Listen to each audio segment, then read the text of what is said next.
Assalamualaikum warahmatullahi wabarakatuh. Selamat datang di channel As by Story. Jangan lupa like, komen, dan subscribe, serta aktifkan lonceng notifikasi agar tidak ketinggalan cerita menarik lainnya. Sekarang, mari kita mulai ceritanya. Ana sedang berada di kamar sekarang. Ana duduk di tepi kasur sambil masih gemetaran. Bagaimana tidak gemetar? Tembakan Gara tadi itu pertama kalinya dirasakan Anastasia Az-Zahra. Ya, meskipun Gara tidak mendaratkan tembakan pelurunya di tubuh Ana, tapi saat semangka yang ada di atas kepala Ana terasa langsung hancur saat terkena tembakan peluru yang Gara tembakan. Serasa kepala Ana yang ditembak dan ya, Gara yang memperlakukan Ana seperti itu membuat Ana trauma. Ya Allah, Ana takut dengan Kak Gara. Apa yang harus Ana lakukan ya Allah? Batin Ana pun tiduran di ranjangnya dan mulai tertidur lelap. Pukul 2 waktu Indonesia Barat. Ana bangun dari tidurnya dan melihat ke arah jam menunjukkan pukul 2 waktu Indonesia Barat. Ana pun terkejut karena tanpa sadar semalam Ana ketiduran. Ana pun merubah posisi dari tadinya tidur menjadi duduk sambil membaca doa bangun tidur. Alhamdulillahillazi ahyana ba'da ma'amatana wa ilaihin nusyur. Artinya, segala puji bagi Allah, Tuhan yang menghidupkan kami setelah Ia mematikan kami. Kepadanyalah kebangkitan hari kiamat. Ana pun bangkit dari duduknya dan mulai berjalan memasuki kamar mandi untuk mengambil wudhu melaksanakan salat tahajud. Selang beberapa waktu Ana pun keluar dari kamar mandi untuk melaksanakan salat tahajud sambil mengamparkan sajadah dan Ana memakai mukenanya dan mulai membaca niat salat tahajud. Usoli sunatat tahajudi rakataini lillahi ta'ala. Artinya, aku menyengaja sembahyang sunnah tahajud 2 rakaat karena Allah SWT. Ana pun memulai sholat tahajudnya. Selang beberapa menit sholat tahajud pun selesai. Ana membaca doa setelah selesai sholat tahajud.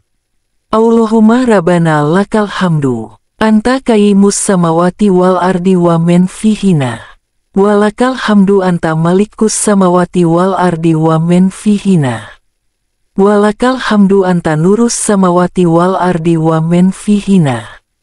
Walakal hamdu antal haq, wa wa'dukal haq, wa likauka haq, wa kauluka haq, wal janatu haq, wan naru haq, wan nabiyuna haq, wa Muhammadun sallallahu alaihi wasallam haq, was saatu haq. Allahumma laka aslamtu, wa bika amantu, wa alaika tawakaltu. Wa ilaika anabtu, wa bika khasyamtu, wa ilaika hakamtu, fakfirli makodamtu, wa ma'akhartu, wa ma'asrartu, wa ma'alantu, wa ma'anta a'lamu bihi mini.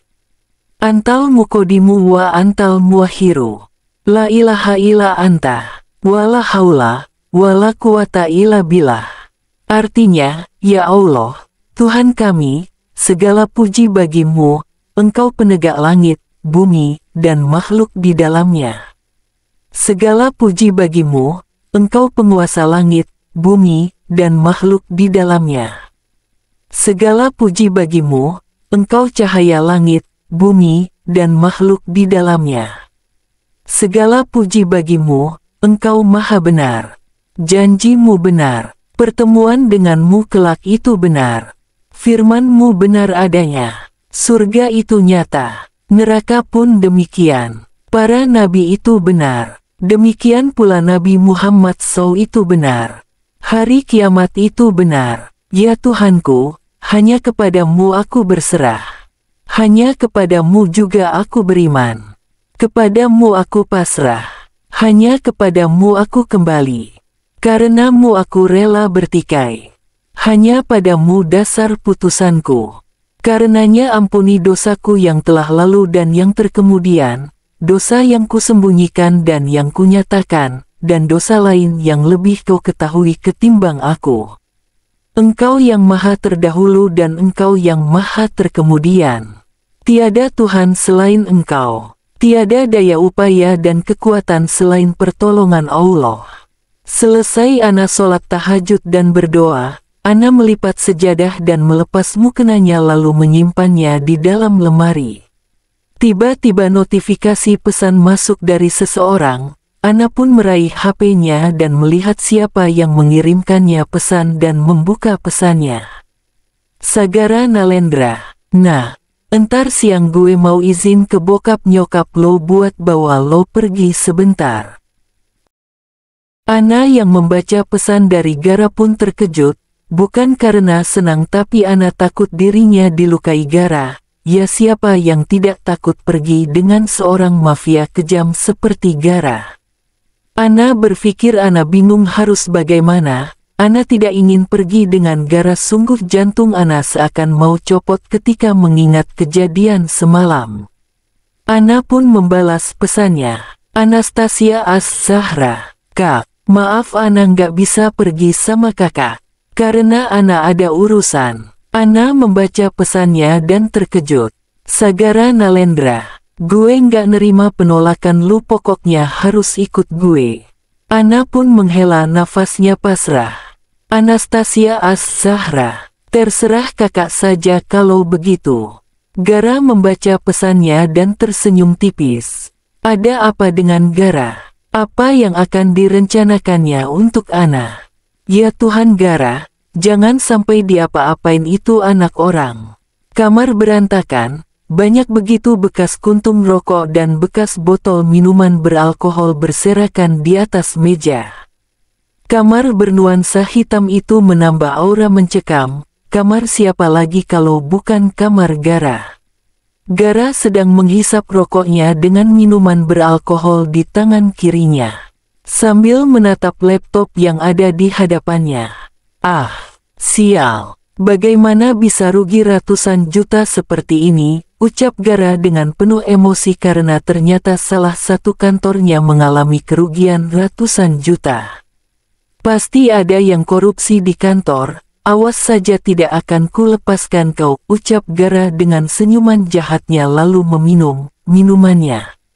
Gara pun menelpon seseorang yaitu tangan kanannya untuk menyelidiki siapa yang korupsi di salah satu kantornya. Titik, titik, titik, titik. Titik, titik, titik. Sedangkan Ana sedang melihat dan mencari informasi tentang Gara sambil duduk di ruang keluarga dan akhirnya Ana menemukan informasi tentang Gara. Di informasi tersebut menyebutkan bahwa Sagara Nalendra adalah pria kaya tampan yang memiliki banyak perusahaan di dalam mau di luar negeri. Ya Tuhan, hanya itu. Apa aku sudah suudzon kepada Kak Gara? Apakah Sagara mafia terkenal itu Sagara yang lain? Batin Ana bertanya-tanya dalam hatinya. Rasya yang melihat adiknya seperti sedang memikirkan sesuatu pun menghampiri. Kenapa Nah? Apa yang kamu pikirin? Tanya Rasya bertanya lalu duduk di samping Ana. Ana melihat abangnya yang datang. Enggak abang, Ana cuma cari informasi tentang Kak Gara, ucap Ana sambil tersenyum. Kenapa Gara? Tanya Rasya. Enggak Pepe abang, ucap Ana sambil memeluk abangnya dari samping. Nah, abang mau nanya sama Ana, ucap Rasya sambil mengelus kepala adiknya lembut. Nanyain soal apa abang? Tanya Ana sambil masih memeluk abangnya dari samping. Semalam kenapa kamu kelihatan kayak orang panik dan ketakutan? Tanya Rasya penasaran. Enggak Pepe kok abang, ucap Ana sembari tersenyum dan melepaskan pelukannya. Tok, dot tok, suara seseorang mengetuk pintu yang langsung dibukakan pintunya oleh Aisyah dan tersenyum melihat seseorang itu. Nak Gara, masuk nak, ucap Aisyah. Ya. Nggak salah denger kok yang datang itu Gara, ya ampun entah mau apa anak itu. Assalamualaikum tante, ucap Gara sambil mencium tangan Aisyah. Waalaikumsalam, nak Gara ayo sayang masuk, ucap Aisyah membawa Gara masuk rumah dan membawanya ke ruang tamu. Iya tante, ucap Gara sambil mengikuti Aisyah yang menuju ruang tamu. Duduklah, ucap Aisyah lalu duduk. Iya Tan, ucap Gara lalu duduk. Tan, Gara mau minta izin, apa boleh Gara membawa anak tante Ana pergi? Tanya Gara. Kalian belum mahram, tidak boleh pergi berduaan sayang, ucap Aisyah lembut. Tan, kali ini saja boleh ya Tan. Ucap Gara memohon. Tante panggilin dulu suami tante ya, ucap Aisyah. Akhirnya Aisyah pun memanggil suaminya. Gara menunggu, Ana yang tahu Gara ke rumahnya pun Ana menghampiri sambil membawa juice apple untuk Gara. Silahkan diminum Kak, ucap Ana sambil menaruh minumannya di meja dengan menundukkan pandangannya. Terima kasih, ucap Gara yang meminum juice-nya. Sama-sama Kak, Ana permisi ya Kak, ucap Ana. Sebelum Ana pergi Aisyah dan Aditya datang dan menyuruh Ana untuk duduk. Ana pun duduk di samping Aditya. Nak Gara, tadi istri Om bilang kamu mau bawa Ana pergi kemana itu nak? Ucap Aditya. Ke taman sebentar Om ingin memberikan Ana kejutan, ucap Gara.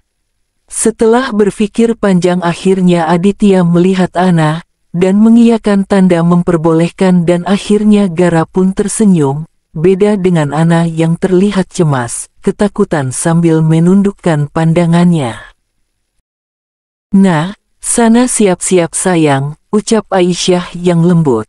Baik Bun, ucap Ana lalu berdiri dari duduknya menuju kamarnya. Ana lalu bersiap-siap mengganti pakaiannya. Ana bertanya dalam hatinya mengapa Gara mengajak Ana pergi. Ana selesai bersiap-siap dan terdiam sejenak mengingat kejadian waktu itu, kejadian di mana Gara menembak semangka yang ada di atas kepala Ana. Ana pun bergidik ngeri. Astagfirullah, semoga nggak keulang lagi, semoga Kak Gara menyesali perbuatannya itu kepadaku waktu itu, batin Ana.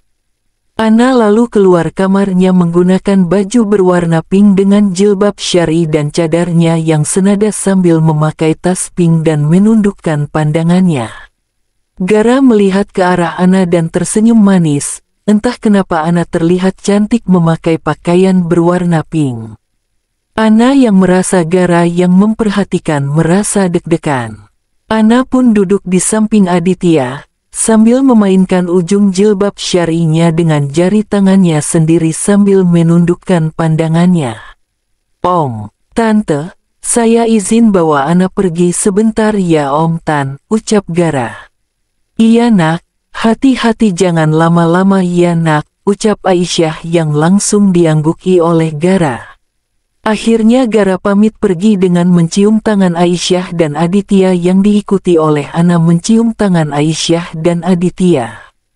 Gara dan Ana pergi dan menuju mobil lalu pergi meninggalkan rumah Ana. Di dalam mobil tidak ada percakapan antara Gara dan Ana. Ana beristighfar dalam hati karena Ana takut dengan Gara. Kenapa lo? Ucap Gara membuka suara saat tidak ada percakapan antara mereka sambil Gara menyetir mobil miliknya. Enggak Pepe kok kakak mau bawa aku pergi kemana?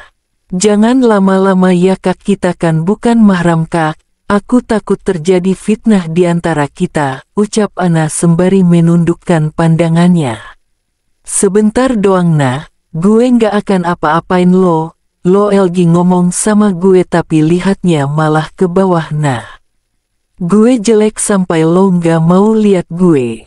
Ucap Gara yang melihat Ana sembari menyetir mobil miliknya. Enggak Kak, bukan begitu, kita kan bukan mahram, ucap Ana sembari menundukkan pandangannya. Gara menghembuskan nafasnya kasar dan masih menyetir mobil miliknya. Sesampainya di taman Gara keluar dari mobil bersama Ana. Dan betapa terkejutnya Ana dibawa ke taman. Taman yang membuatnya mengingat kejadian waktu itu bersama Gara. Lo mau beli apa? Lo beli aja nanti gue yang bayar, ucap Gara memainkan ponselnya. Iya Kak, Ana duduk di kursi taman. Kring, kring, kring. Notifikasi telepon masuk untuk Gara. Gara pun langsung mengangkat teleponnya dan sedikit menjauh dari Ana. "Lu diem di sini nah," ucap Gara yang meninggalkan Ana. Ana mengangguk melihat punggung Gara yang pergi meninggalkannya. "Halo, gimana? Udah ketemu dengan orang yang saya suruh kamu untuk mencarinya?" ucap Gara. "Halo bos, sudah bos. Saya sudah temukan orangnya dan saya sudah bawa orangnya ke tempat biasa bos," ucap Alexander Graham. Alexander Graham atau yang biasa dipanggil Alex ini adalah tangan kanan dari Sagara Nalendra. Alex diperintahkan Gara untuk mencari siapa orang yang telah membuat Gara rugi ratusan juta rupiah di kantornya. Tanpa membutuhkan waktu lama, Alex bisa langsung dengan mudah menangkap orang yang membuat Gara rugi ratusan juta. "Bagus, saya kesana sekarang," ucap Gara dan langsung menghampiri Ana yang sedang mempotret bunga mawar yang ada di taman. "Nah, ikut saya, kita pergi dari sini. Saya ada urusan," ucap Gara. "Kemana kak?" "Kalau gitu Ana pulang aja ke rumah kak," ucap Ana sembari menundukkan pandangannya. "Ayo ikut aja nah, nyokap bokap lo udah izinin gue bawa lo pergi kan," ucap Gara yang langsung menarik tangan Ana. "Astagfirullah," ucap Ana terkejut dan berjalan mengikuti langkah dari Gara. Sampai di depan mobil, Ana disuruh Gara masuk mobil dan Ana pun masuk mobil sambil mengusap tangannya yang ditarik Gara tadi. Gara langsung melajukan mobilnya dengan kecepatan tinggi. Gara terlihat sangat emosi. Ana yang sekilas melihat ke arah Gara bergidik nyeri dan menelan salivanya dengan susah payah. "Astagfirullah ya Allah," batin Ana. Selang beberapa jam Gara memarkirkan mobilnya di pinggir jalan dan melihat ke arah Ana. "Lo tunggu di sini, jangan kemana-mana. Kalau ada apa-apa telepon gue," ucap Gara yang langsung meninggalkan Ana.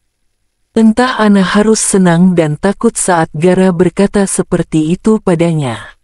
"Ya Allah, tapi ini udah malam," ucap Ana pelan dan lalu keluar mobil perlahan mengikuti Gara dengan jarak yang lumayan jauh antara keduanya.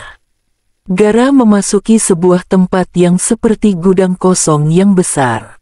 Entah mau apa Gara ke tempat seperti ini. "Ya Allah kak, Gara ngapain kesini?" batin Ana yang melihat sekeliling. "Bos, ini dia orangnya yang telah korupsi di kantor," ucap Alex yang langsung menunjukkan orang yang telah membuat kantornya mengalami kerugian ratusan juta. Gara langsung menghampiri orang itu dan menarik kerah baju orang itu. "Berani banget ngelakuin korupsi di kantor saya kamu," ucap Gara yang langsung, buk, melayangkan pukulannya di pipi orang itu. "Ampun tuan, ampun," orang itu meminta ampun. Ana lalu mencari keberadaan Gara dan melihat Gara yang memukul orang itu. Ana langsung bersembunyi dan melihat kejadian itu dengan banyaknya para bodyguard yang mengelilingi Gara dan orang itu.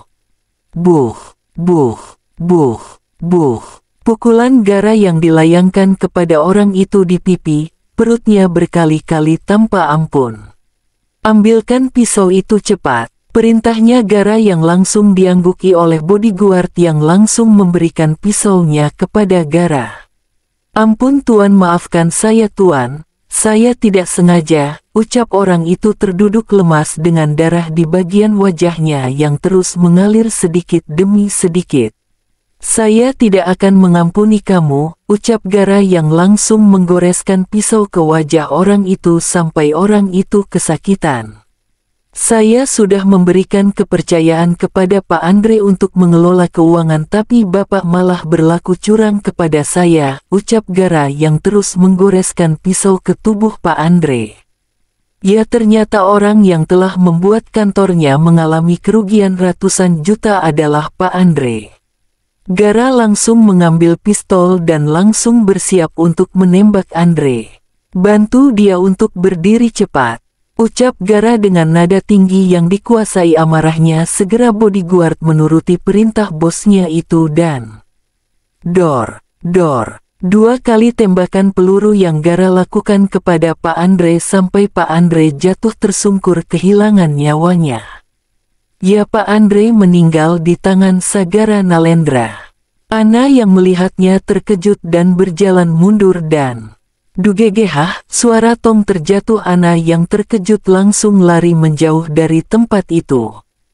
Gara yang langsung lari ke arah sumber suara melihat Ana yang lari terbirit-birit. Ana, sial, dia bisa melaporkan gue ke polisi, ucap Gara yang langsung lari mengejar Ana. Ana pun berlari secepat mungkin dan melihat ke arah belakang dan terkejut saat melihat Gara mengejarnya. Ana pun berlari sekencang mungkin. Ana berhenti lo Ana, teriak Gara penuh emosi sambil terus mengejar Ana. Ana berlari terus sambil ketakutan. Ana lalu melihat ke arah belakang dan melihat Gara yang sudah tidak mengejarnya dan perlahan Ana berhenti berlari lalu mengatur nafasnya. Ya Allah, alhamdulillah, aku selamat, ucap Ana sembari melihat tidak ada Gara. Ana berjalan mundur perlahan dan punggungnya menabrak sesuatu. Ana pun langsung membalikkan badannya dan terkejut membulatkan matanya melihat Gara di hadapannya. Ana pun berjalan mundur. Mau kemana lo Ana, ucap Gara dengan senyum jahatnya. Kakak Gagara, ucap Ana ketakutan sambil menelan salivanya dengan susah payah berjalan mundur dan, Ana sampai di dinding yang membuat langkahnya terhenti sedangkan Gara terus mendekati Ana. Sekarang posisi Ana dan Gara sejajar. Gara mulai menempelkan pistolnya ke samping jidat Ana dan menurunkan pistol itu ke pipi Ana dan menempelkan ujung pistolnya ke ujung dagu Ana yang tertutupi cadar.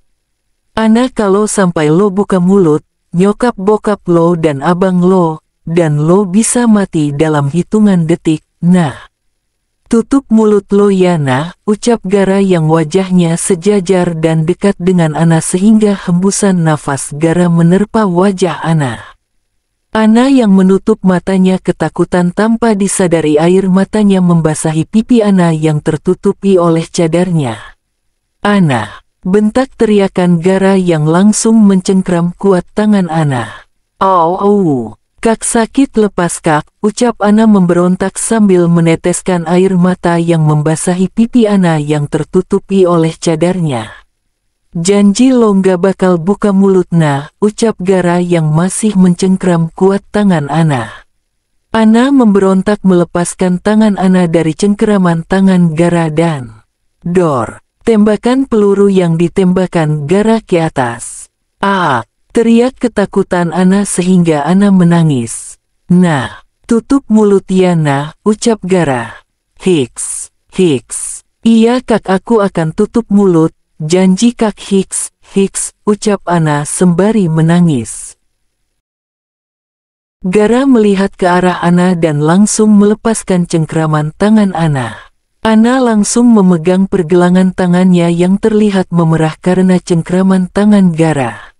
Ayo pulang kak, ini sudah jam 19 WIB, nanti ayah bunda nyariin aku dan khawatir, ucap Ana sembari menundukkan pandangannya. Gara melihat Ana yang diperlakukan kasar seperti tadi tidak marah, hanya diam, tidak melawan. Gara bingung kenapa gadis bercadar di hadapannya ini sangat beda dengan gadis yang lain. Sebentar ya, gue bakal telpon bokap lo dulu ya nah, ucap Gara. Mau ngapain kak, ucap Ana. Minta izin agak pulang telat, kita harus makan dulu kan nah. Lo pasti lapar, ucap Gara. Ana terdiam kenapa Gara jadi bersikap seperti ini padanya. Tumben Gara baik kepadanya padahal beberapa menit yang lalu Gara terlihat sangat emosi padanya. Gara menelpon orang tua Ana meminta izin kepada orang tua Ana karena akan pulang terlambat dan orang tua Ana mengizinkan. Nah, ayo, ucap Gara sambil berjalan. Ana mengangguk dan mengikuti langkah Gara dan sesampainya di mobil, Ana dan Gara masuk ke dalam mobil dan melajukan mobilnya.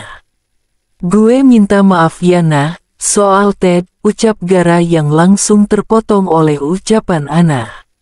Jangan dibahas Kak, lupakan saja, ucap Ana sembari melihat ke arah kaca mobil di sebelah kirinya.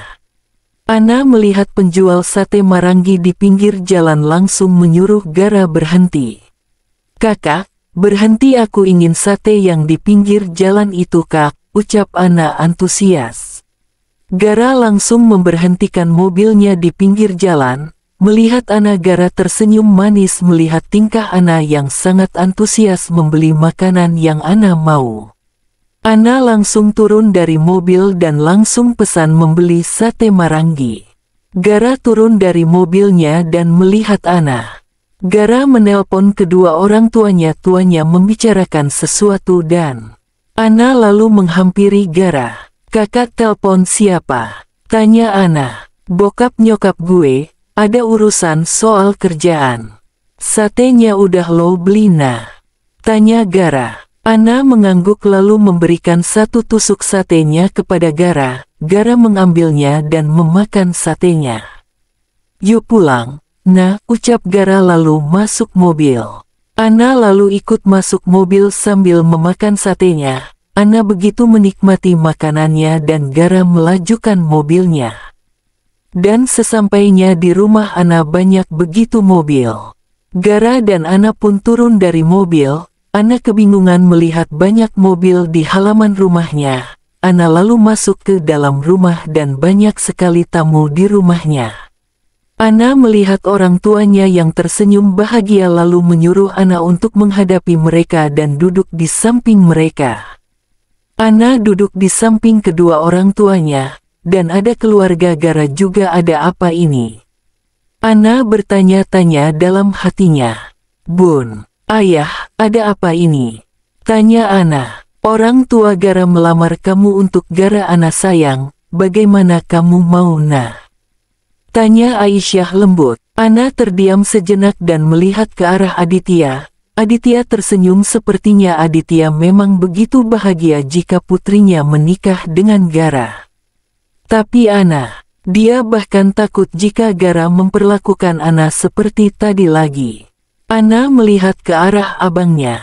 Rasya hanya terdiam berharap Ana menolak lamaran keluarga Gara.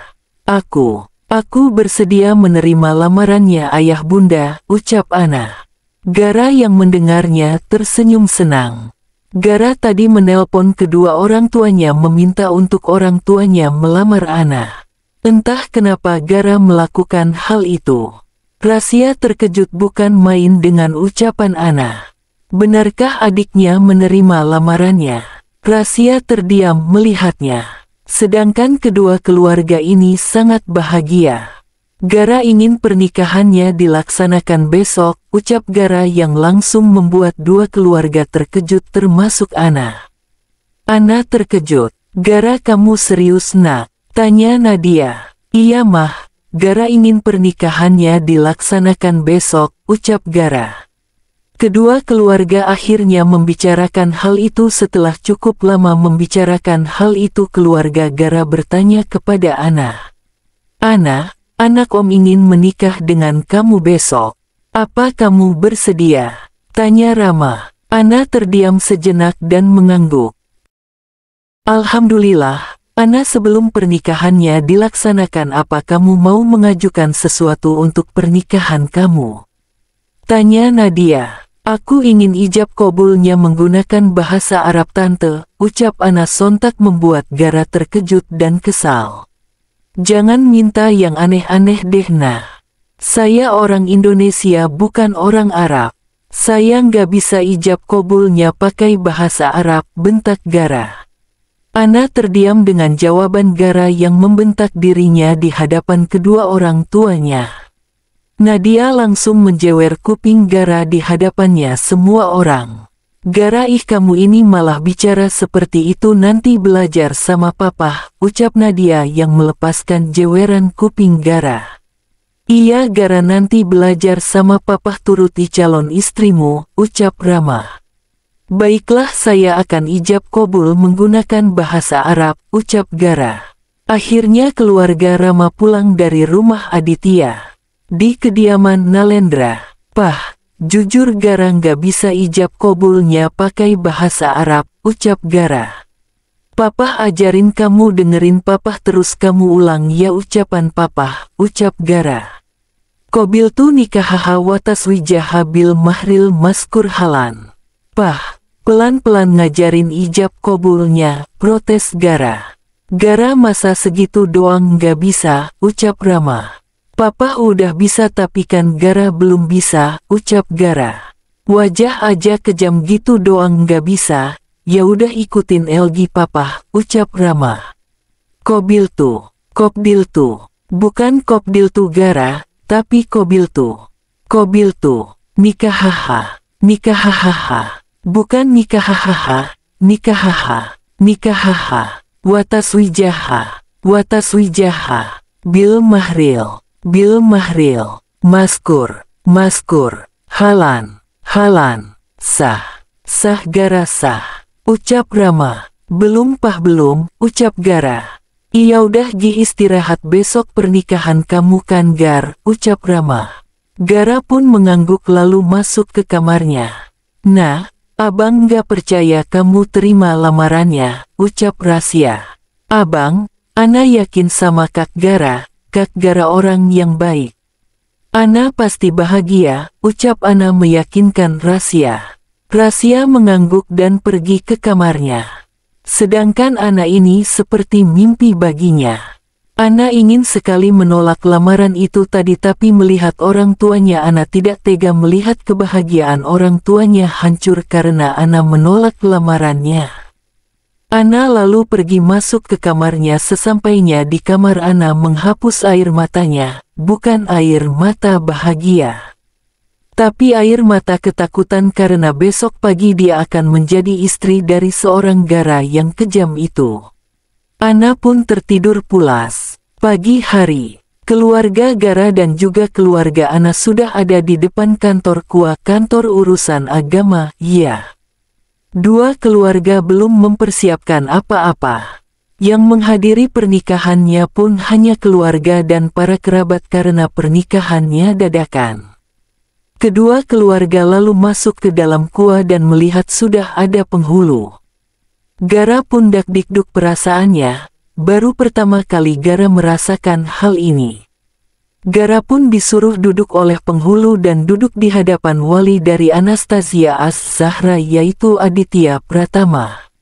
"Apa sudah siap mempelai pria?" tanya penghulu. "Sudah," ucap Gara. "Baiklah sekarang jabat tangan wali dari mempelai wanita," ucap penghulu yang langsung diangguki oleh Gara. Gara pun menjabat tangan Aditya. "Ankahtuka wa zawajtuka mahtubataka binti Aditya Pratama Anastasia Az-Zahra alal mahri, mahar, mas kawin, halan," ucap Aditya. "Qabiltu nikahaha wa taswijaha alal mahril maskur wa radiyaitu bihi, walahu waliyu taufik," ucap Gara. "Sah, ucap semua orang yang menghadiri acara pernikahan Gara dan Ana. Bersambung.